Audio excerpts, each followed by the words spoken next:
Akhirnya saya selama 2 bulan kemarin yang saya hubungin Ustadz itu, saya dikurung di rumah Ustadz, makanya saya nggak bisa keluar. 2 bulan saya di rumah nggak bisa kemana-mana. Kayak saya bingung juga mau ngasih alasan ke Ustadz gimana caranya gitu. Padahal saya pengen banget keluar gitu dari rumah, pengen ketemu sama Ustadz gitu. Tapi saya ngerasa cocoknya tuh di karismatik, cara ibadahnya lebih cocok di karismatik.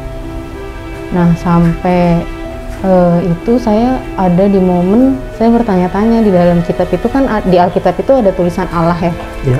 Saya bertanya-tanya Allah itu sebenarnya siapa gitu. Saya cari di Google, saya nanya ke beberapa pendeta juga, jawaban yang saya pengen tuh nggak ketemu gitu, nggak menjawab pertanyaan saya Allah itu sebenarnya siapa gitu. Dan saya juga nggak ada teman debat kalau menjelaskan Allah itu siapa sih gitu. Jadi saya cukup simpan dalam diri sendiri aja, oh berarti memang Allah tuh mungkin Tuhannya Yesus gitu. Sebetulnya itu bukan hal yang mendasar, tapi menjadi mendasar sekali. Kenapa? Karena dasar kekristenan itu bisa goyah apabila seseorang mulai ragu bahwa Yesus disalib atau tidak. Kalau masalah Yesus lahir 25 Desember tidak begitu mengganggu. Yesus bisa dirayakan kelahirannya itu tanggal 7 Januari, bulan Mei, bulan November, terserah. Nggak jadi masalah buat dogma Kristen. Tapi ketika ada seorang Kristen yang mulai ragu terhadap peristiwa penyaliban, kematian, serta kebangkitan Kristus, maka orang itu dianggap ya, dalam tanda kutip di gereja, orang itu sedang dirasuki roh jahat. Asyhadu an la ilaha illallah.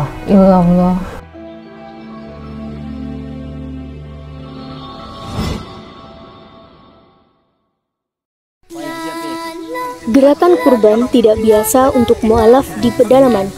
Mu'alaf Center Nasional Hagia Sophia Indonesia membuka peluang ladang amal berkurban dengan seluas-luasnya untuk sasaran mu'alaf miskin di pedalaman. Ada 3 nilai lebih yang akan Bapak Ibu dapatkan. 1. Kurban Anda tepat sasaran kepada yang benar-benar membutuhkan. 2. Mu'alaf di pedalaman sangat-sangat senang karena mereka jarang makan daging, lebih seringnya makan umbi-umbian. Bahkan mereka sering makan ulat sagu. Jangankan daging, beras saja mereka tidak mampu untuk beli. 3. Nama Anda akan kami cantumkan di dalam laporan video pelaksanaan kurban. Adapun sasaran wilayah yang akan menjadi tempat untuk pelaksanaan berkurban adalah Mu'alaf Pedalaman Simoy Laklak, Mu'alaf Bolang Mongondo, Mu'alaf Pedalaman Ue Malingku, wilayah garis pemurtadan Malang Selatan, dan lain-lain. Dengan ketentuan sebagai berikut.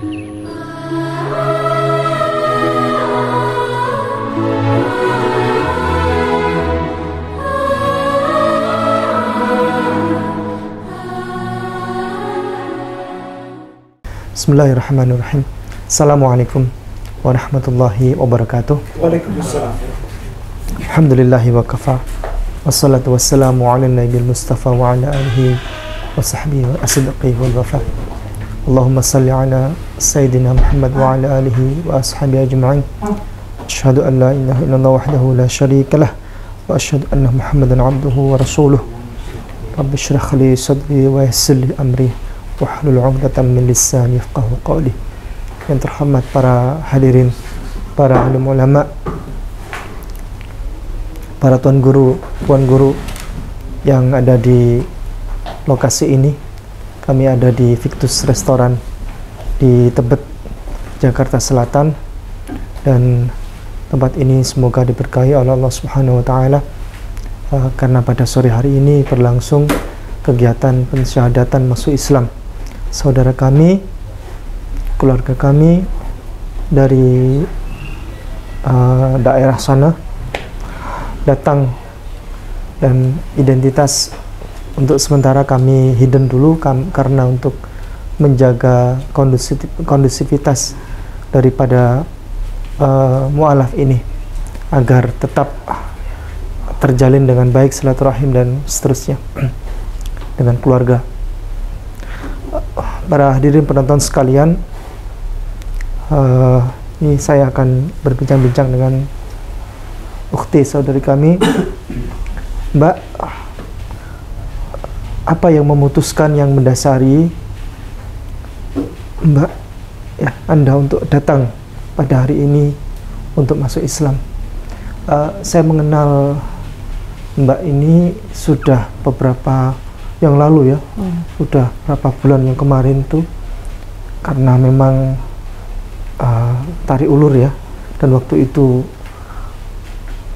ingin bersyahadat, namun saya tidak tahu apakah karena waktu yang tidak pas atau bagaimana, atau masih menyiapkan mental terlebih dahulu. Boleh disampaikan apa yang terjadi sesungguhnya? Jadi saya latar belakangnya kedua orang tua saya tuh aktif di gereja, ya. Terutama ibu saya tuh aktif banget di gereja. Ya.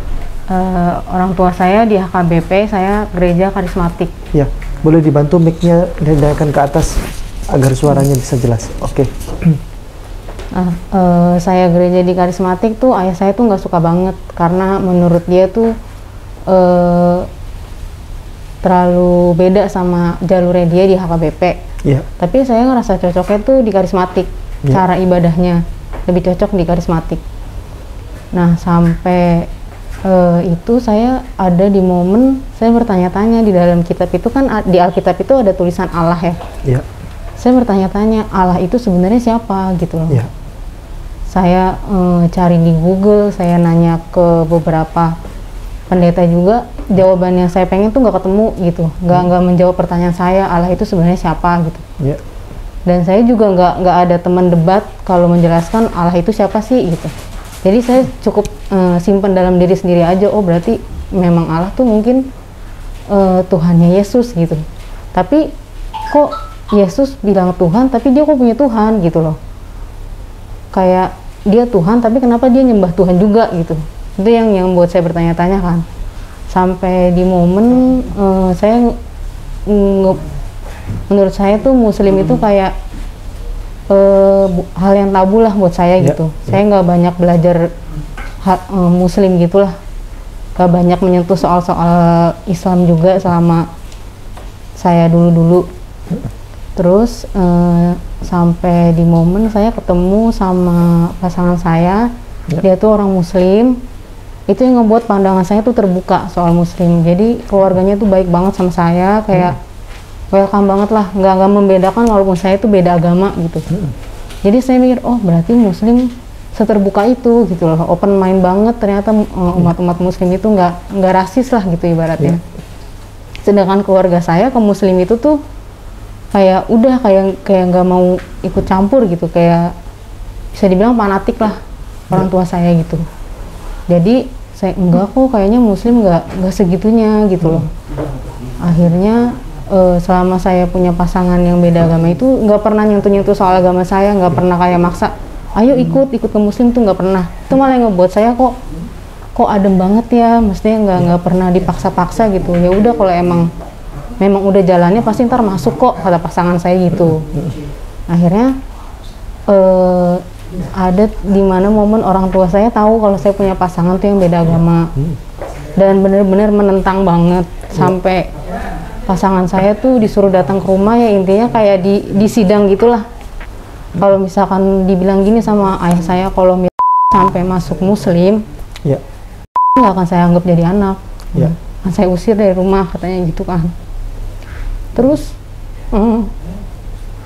padahal selama berhubungan tuh pasangan saya nggak pernah sama sekali maksa-maksa saya buat ikut dia tuh, nggak pernah. Malah kayak lebih ngajarin saya tuh, ya udah mesti ikutin aja kemauan orang tua, maunya gimana, mau bagaimanapun orang tua tuh surganya lu gitu. Lu harus hormatin orang tua lu mau bagaimanapun juga. Kalau memang udah jalannya Allah pasti nanti ada jalannya, katanya gitu kan. Akhirnya saya selama 2 bulan kemarin yang saya hubungin Ustadz itu, saya dikurung di rumah Ustadz. Makanya saya nggak bisa keluar. 2 bulan saya di rumah nggak bisa kemana-mana. Kayak saya bingung juga mau ngasih alasan ke Ustadz gimana caranya gitu. Padahal saya pengen banget keluar gitu dari rumah, pengen ketemu sama Ustadz gitu. Dan alhamdulillahnya bulan Desember kemarin saya dapat kerja. Ini saya kerja baru. Jadi saya ada kesempatan lah buat keluar, buat datang ke sini. Dan selama saya dikurung di rumah itu, ada satu momen saya dapat mimpi saya pakai hijab. Saya pakai hijab di situ. Pas saya bangun, saya nggak tahu kenapa saya langsung dengerin lagu religi. Bangun-bangun tuh saya nyari di YouTube, saya dengerin lagu religi. Dulu sebelum saya begitu, saya tuh paling anti denger lagu begitu. Saya nggak suka gitu. Tapi saya malah nyari. Setelah saya bangun dari mimpi itu, saya cari, kok rasanya enak banget hati saya gitu dengerin lagu itu. Terus malah saya dikurung di rumah itu ngebuat momen saya tuh kayak tersadarkan gitu loh. Ya mungkin Allah kasih jalan saya di rumah terus tuh mungkin ya itu gitu jalannya di situ mungkin kalau saya ngerasain sih kayak gitu ya. Terus saya mulai rajin dengerin kajian-kajian, saya cari tahu soal Muslim lebih dalam lagi gitu loh. Karena saya nggak mau, saya cuman kayak sekedar dapet tanda gitu, tapi saya abaikan, saya nggak mau. Mungkin itu memang di mimpi itu memang udah tandanya gitu loh. Akhirnya saya nonton YouTube, ketemulah video Ustadz Kainama, jadi guru seorang mualaf, saya lupa namanya siapa, tapi saya jadi oh mungkin dengan saya nonton kajiannya ada beberapa pertanyaan bisa terjawab, saya mikirnya gitu. Akhirnya saya tonton dan kejawab apa yang saya pertanyakan itu kejawab. Dan sampai sekarang juga nggak ada yang tahu kalau saya punya keputusan kayak gini. Bahkan pasangan saya aja nggak tahu kalau saya jadi mualaf. Karena saya mau semua itu tuh dari niat saya sendiri gitu loh. Saya nggak mau orang disalah-salahin karena keputusan saya sendiri gitu. Makanya saya bukannya saya malu saya mengakui seorang mualaf, cuma saya melindungi orang-orang yang saya sayangi juga gitu. Kayak gitu sih. Jadi nggak tahu belakangan ini setelah saya banyak belajar soal Muslim, kayak hidup saya jadi lebih tenang aja sih Ustadz.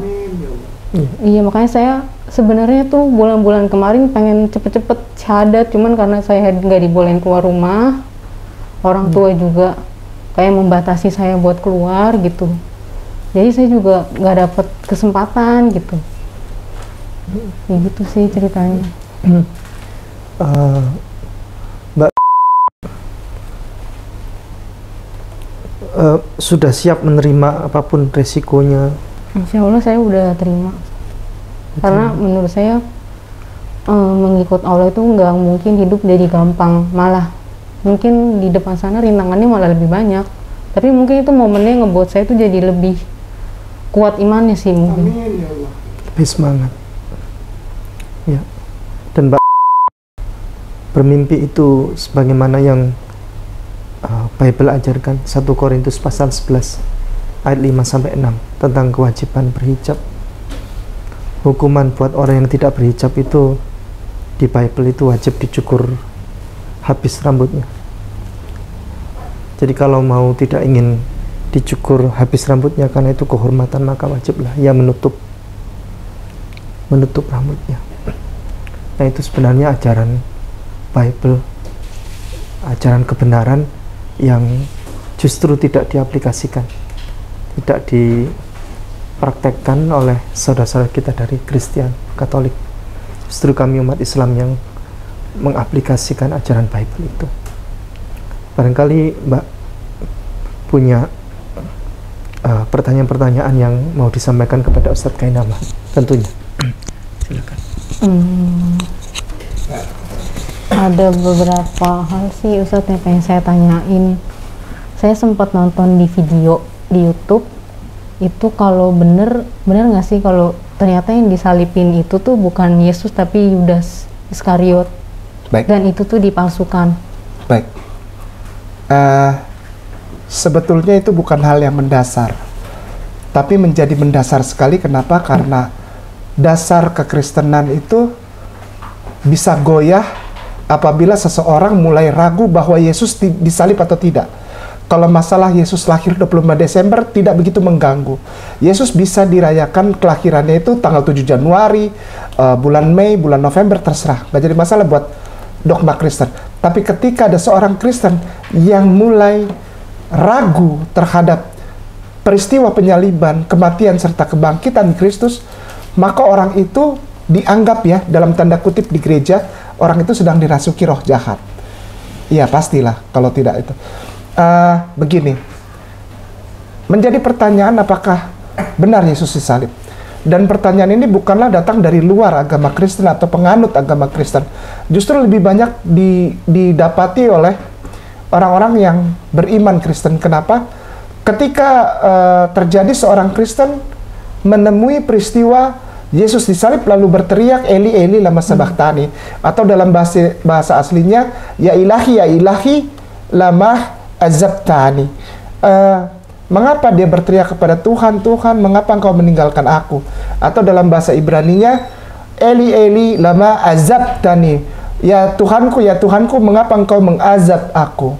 Itu dalam Mazmur 22 ayat 1 dan 2. Mulai timbul satu keraguan, apakah orang Islam yang benar, wa masalabuhu wa makataluhu, dan Yudas Iskariot yang disalibkan. Bahkan nama Yudas Iskariot saja, Nona, itu tidak ada dalam Al-Quran, tidak disebutkan. Itu hanya ada di dalam salah satu hadits. Sekali lagi, hadisnya ribuan, tapi nama Yudas hanya ada di salah satu hadis. Jadi orang Islam pun sebetulnya tidak punya hak untuk mengatakan bahwa yang disalibkan pengganti Yesus itu adalah Yudas Iskariot. Karena di dalam Al-Quran hanya dibilang wa masalabuhu wa makataluhu walakin. Ya kan? Tidak ada namanya di situ. Nah, pertanyaannya, ada satu hal yang membuat Nona ragu, yaitu bahwa ketika betul yang mana nih, Yesus disalibkan atau tidak? Tuhan disalib, Tuhan mati, Tuhan meninggalkan Tuhan, Tuhan menjadikan Tuhan. Jadi Tuhan meninggalkan Tuhan yang disalib, Tuhan mengutuk Tuhan menjadi orang yang tersalib. Karena di dalam kitab Galatia ditulis ya, terkutuklah orang yang digantung di kayu salib. Salib itu lambang kutuk. Ini Bible. Mulai ada pertanyaan, benar gak sih yang disalib Yesus? Atau Yudas? Begini garis besar. Peristiwa itu dimulai di Getsemani. Pada malam itu, Yesus bersama 11 murid. Di depan Taman Getsemani itu ada tembok. Yesus masuk mengajak 3 orang. Petrus, Yohanes, Andreas masuk ke dalam. Berarti di depan sisa 8. Nah, datang Yudas bersama tentara Roma dan para imam. Istilahnya sekarang kalau di Islam mungkin bisa lebih dekat dengan DKM. DKM sinagoge, di DKM rumah ibadah mereka lah ya. Pengurus rumah ibadah, imam-imam rumah ibadah bersama tentara Roma. Berarti sekali lagi Yudas, tentara Roma, dan para imam. Tentara Roma ini tidak ada satupun yang tahu wajah Yesus itu kayak gimana. Tidak ada yang tahu. Tidak ada yang tahu. Ya, tentara Roma, orang asing. Orang asing, dia nggak tahu wajahnya kayak gimana. Orang asing dia. Dia bukan orang Israel, dia orang Roma, bule. Bule datang, dia nggak tahu yang mana yang harus ditangkap. Ada Yudas kan? Nanti Yudas bilang, orang yang kucium akan engkau tangkap. Aku cium, nah orang yang kucium itu yang engkau tangkap. Ada kan? Ceritanya. Oke ya, masuk ya. Ini kronologinya. Lalu ada sekelompok lagi namanya para imam. Para imam. Yang disebut Kohen. Kohen ini para imam. Kohen ini tahu nggak wajahnya Yesus? Tahu lah. Nggak mungkin dia nggak tahu wajah Yesus. Dia kan orang Israel asli. Ya kan, para imam. Jadi ada 2 kelompok, ada 1 Yudas ditambah 1 kelompok yang tahu muka Yesus, benar? Oke, masuk dia ke dalam. Bup. Terjadi peristiwa Petrus kasih keluar pedang, ingat? Ditaruh di kupingnya Malkus, putus. Lalu Tuhan Yesus itu ambil kuping itu, taruh lagi, sambung lagi. Ada peristiwa itu. Pada saat peristiwa itu sebelum dicium. Pada saat itu, sekali lagi, sebelum dicium. Nah, ketika kuping putus, chaos, kacau. Di situ udah ada listrik belum? Sudah ada senter belum? Ada obor, tapi ada obor ya. Seberapa terangnya obor? Tidak begitu terang ya. Obornya jatuh. Yang dipegang oleh yang kupingnya putus. disambung, semua murid melarikan diri, benar? Markus pasal 14 ayat 49, 50, 51, 52. Semua melarikan diri semua. Lari toh. Yudas masuk cium. Iya dong. Harus terjadi peristiwa cium itu karena catat dalam Alkitab. Begitu dicium, lalu tentara masuk. Tentara masuk, Yesus bilang, "Setiap hari aku bersama-sama engkau di bait Allah.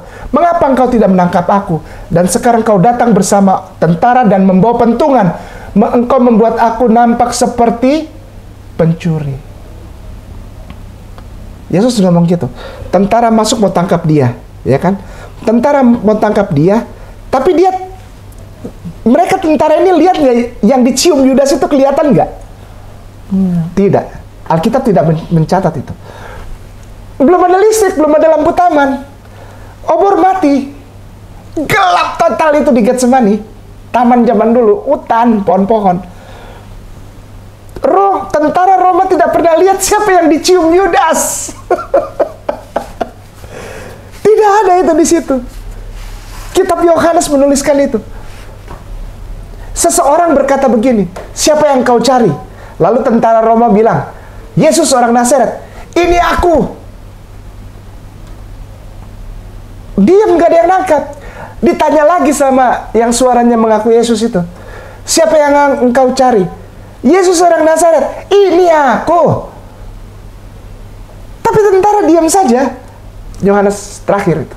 Kitab Yohanes pasal terakhir. Ditanya lagi sama orang yang bersuara ini, "Kamu mencari siapa? Mau menangkap siapa, hai tentara Roma?" "Yesus orang Nazaret." "Ini aku." Nggak ditangkap juga. Akhirnya Yesus yang menyerahkan diri. Begini non, siapa yang disalib sebetulnya? Siapa yang ditangkap? Peristiwa itu menjawab semuanya. Bahwa malam itu tidak ada satu saksi pun sampai detik ini nih yang mengatakan Yesus ditangkap. Karena apa? Karena di situ cuma ada dua orang, Yesus, Judas Iskariot. Tentara dan semua orang tidak ada yang melihat siapa mencium siapa. Siapa mencium siapa. Bisa jadi malam itu yang ditangkap adalah yang mencium, bukan yang dicium. Ngerti ya? Judas mencium Yesus. Dia bilang, "Orang yang aku cium itu tentara tangkap." Iya kan? Tapi kan nggak kelihatan. Tentara malam itu menangkap yang mencium. Namanya Judas Iskariot. Sehingga ketika dia masuk ke sidang Kayafas, namanya imam besar Kayafas, lalu imam besar Kayafas tampar dia kan? Pak! Dia langsung bilang, "Apa salahku sehingga engkau menampar aku?" Kalau dia Yesus, dia bilang begini, "Ini pipiku sebelah kanan, karena engkau tampar sebelah kiri." Artinya apa? Malam itu Alkitab mencatat yang ada di persidangan bukan Yesus. Kenapa? Kalau dia Yesus, dia ditampar itu, pak! Dia akan bilang gini, "Ini satu lagi." Karena Yesus mengajarkan, apabila engkau ditampar pipi kirimu, berikan pipi kananmu. Dan Yesus yang asli, ketika masuk persidangan, seharusnya dia tidak menjawab satu kata pun. Dia harus seperti anak domba yang dibawa ke pemotongan hewan. Tapi dia banyak ngomong, dia jawab semuanya. Pilatus bertanya, dia jawab, "Hai, engkau tidak akan dapat mengerti apa jawabanku. Bahkan ketika aku menjawabnya pun, engkau tidak akan tahu. Dan engkau tidak mengenal anak manusia. Karena mulai hari ini anak manusia sudah duduk di sebelah kanan Bapa." Panjang dia cerita itu. Seharusnya kalau Yesus benar, dia akan diam. Karena kitab Yesaya tulis bahwa dia sama seperti anak domba yang dibawa ke pembantaian. Dia diam, keluh 1000 bahasa. Tidak. Itu yang kedua. Yang ketiga, ketika dia dipasangin mahkota duri, lalu dipukul, tak, berdarah. Lalu tentara itu meludahi dia, memukul wajahnya, lalu bilang, menutup matanya, lalu bilang, hai Nabi, tebak siapa yang memukul kamu." Kalau itu Yesus, dia nggak mungkin dipanggil Nabi. Panggilnya apa? Rabi, guru. Kenapa orang panggil dia Nabi? Karena ini mukanya bukan muka Yesus. Kalau ini muka Yesus, orang panggil dia Rabi.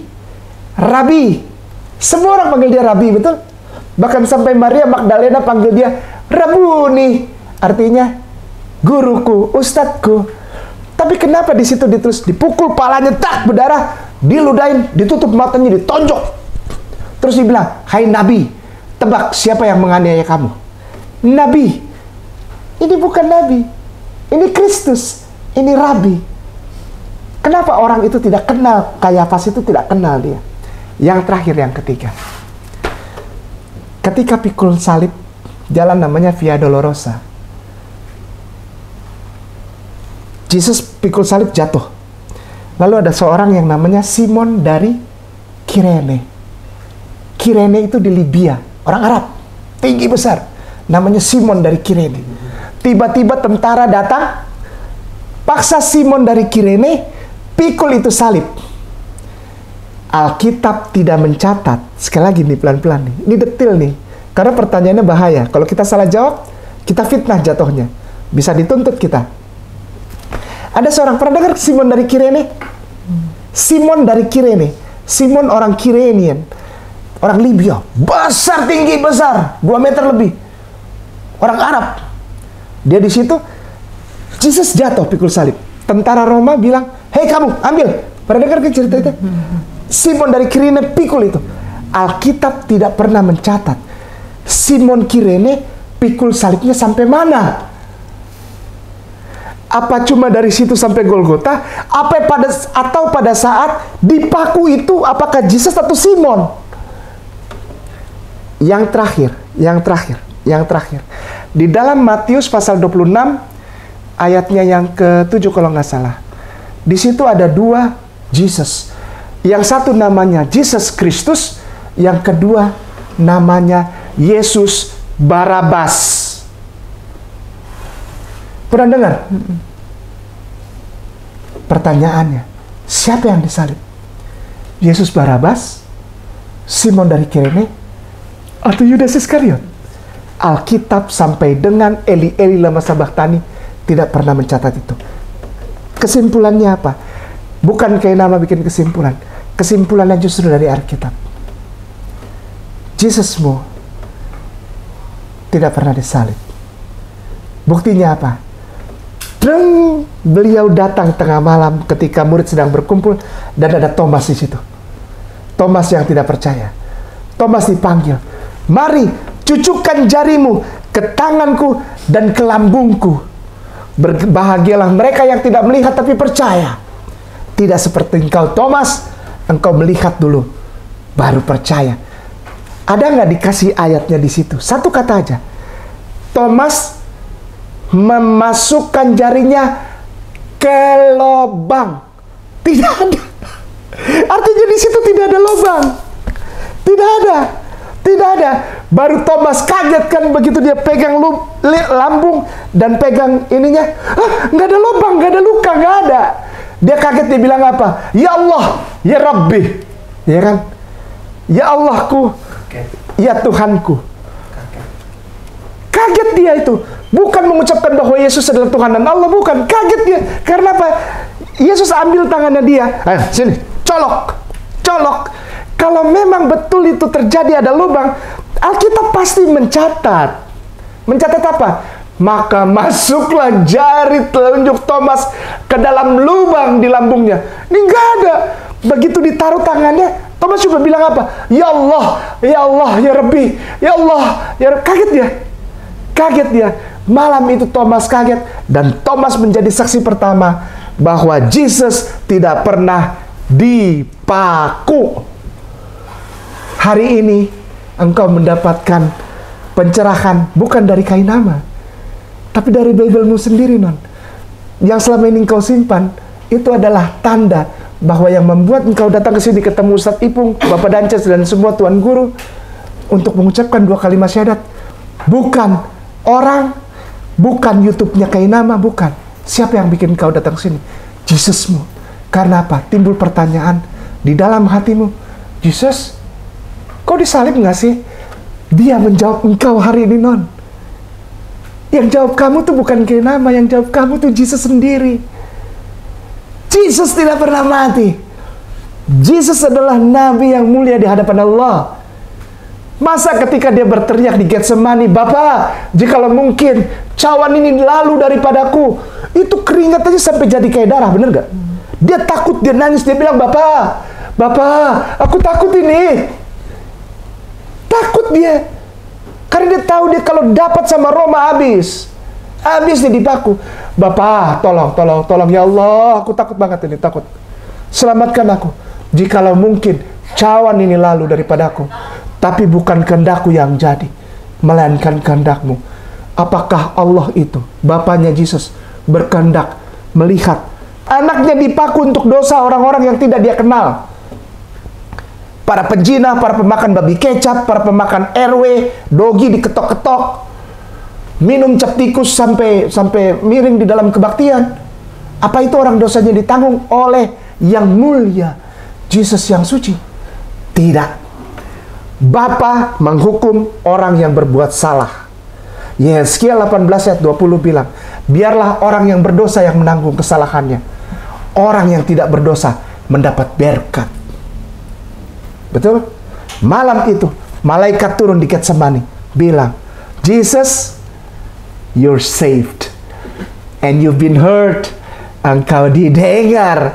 Tuhanmu tidak Tuhan yang mati, tapi Tuhan orang-orang hidup. Malam itu, Yesus selamat. Yang di bawah, Judas Iskariot. Ketika dipaku, Judas membuktikannya dengan mengatakan bahasa Aramea. Karena Eli lama sabachthani itu bahasa Aramea, bukan bahasa Ibrani. Yang sekampung dengan Yesus itu Judas Iskariot, Sakari, Judas of Sakari, satu kelompok dari Nazaret yang berbahasanya Aramea. Ini luar biasa Bible ini, memberikan kasih tahu kalau Yesus yang ngomong, Yesus harusnya berbahasa Aramea juga, tapi polos bahasa Ibrani. Ini ada dua bahasa itu. Eli itu bahasa Aramea, lama sabachthani bahasa Ibrani. Yang berbahasa Aramea di situ cuma dua orang, Yesus, Judas. Ketika disalib, Eli, dia panggil Jesus, kenapa kau pergi? Karena dia lihat Yesus sudah terangkat. Inilah hebatnya Bible ini. Kalau kita baca benar-benar itu sejarah itu detail banget. Eli, lama sabachthani. Ya Tuanku, kenapa engkau meninggalkan aku? Aku kan muridmu. Hari ini, Nona dijawab bukan dari Kainama, tapi Yesus mau menjawab engkau. Supaya apa? Supaya engkau memuliakan Yesus. Engkau diselamatkan untuk menjadi seorang yang memuliakan Nabi Allah. Namanya siapa? Jesus Christ. Namanya Yesus. Dan kau sedang memuliakan Yesus sekarang. Barakallah ya, berkah. Tentang siapa yang disalib, ya saya berikan gambaran begini. Dalam kepercayaan Kristen itu, segala sesuatu mereka mengikuti Yesus. Pada saat Yesus pikul salib, jadi Kristen juga pikul salib.